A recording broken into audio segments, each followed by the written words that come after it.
An 8-year-old class 3 pupil, Afenyo-Markin's dream of becoming a midwife, just like her mother, is gradually fading away as doctors say she needs an urgent bone marrow transplant treatment after she was diagnosed with cancer of the blood cells, leukemia. Afenyo's mother says her family does not have the resources to raise the $88,000 required for the treatment. She's appealing to benevolent people for support. Maxwell Agbagba has more. 8-year-old Afenyo lies on a bed at the pediatric oncology unit of the Korle Bu Teaching Hospital.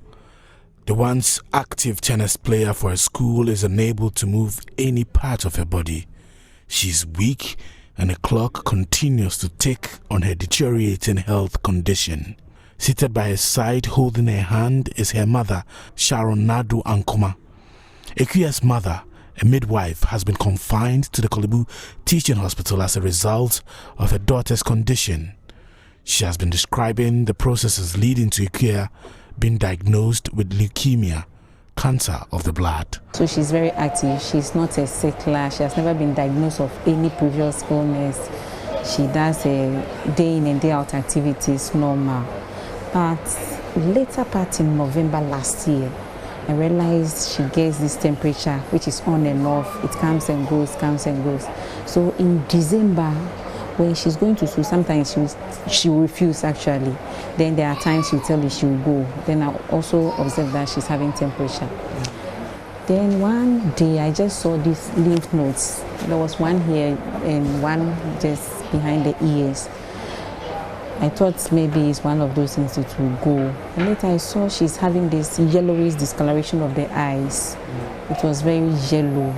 So when I saw that when you see this yellow thing, it's either the liver or the kidney which is at stake. So I just took her to the children's hospital where we saw the doctor. We did the tests, we ran the full blood counts.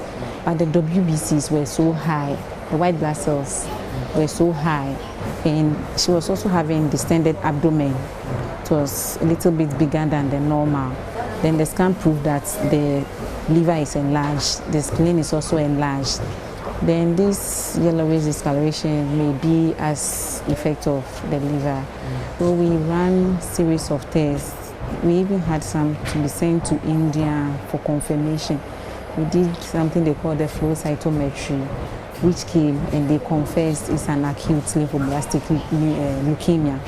Sharon says the family is in urgent need of $88,000, which is the total cost of medical treatment in India. I don't know how we are going to raise such an amount. And she is also not going to be fit if the bone marrow transplant is not done. Yes, she is growing weaker and weaker by the day. Here at this ward, I've met Afenyo's 19-year-old brother, Edward Ivan Denny Ankoma. He says he's surprised his once active sister is unable to move any part of her body now. He's also appealing for support. No, she's brilliant. She's brilliant and active. She's interested in sporting activities. Them support her. They try their best. So she gets well. We also do our part. Senior resident at the pediatric oncology unit of the Korle Bu Teaching Hospital, Michael Akboke, says Afenyo needs an urgent bone marrow transplant. So we have started to treat her as we usually do after confirming the diagnosis, and for some months now it seems the results we're getting is that this type of leukemia is not responding to the regular treatments that we usually offer. So that would mean a more aggressive approach, okay? So that's why we are proposing that as soon as possible, Afenyo needs to get bone marrow transplantation to have a chance at cure. So as soon as possible. So what we're doing is to do our bit to keep the cancer cells from continuously multiplying. But the earliest we can get her transplanted, the better.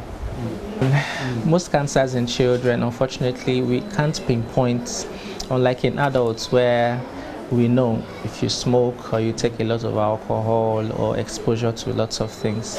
Yes, those are the things we know. But for children, peculiarly, we don't seem to be able to pinpoint environmental contributors to the cancers.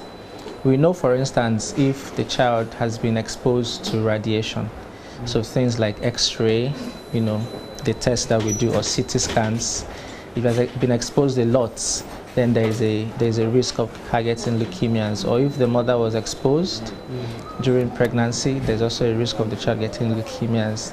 Sometimes there are some genetic factors that the children are born with that predisposes them to getting this cancer of the blood.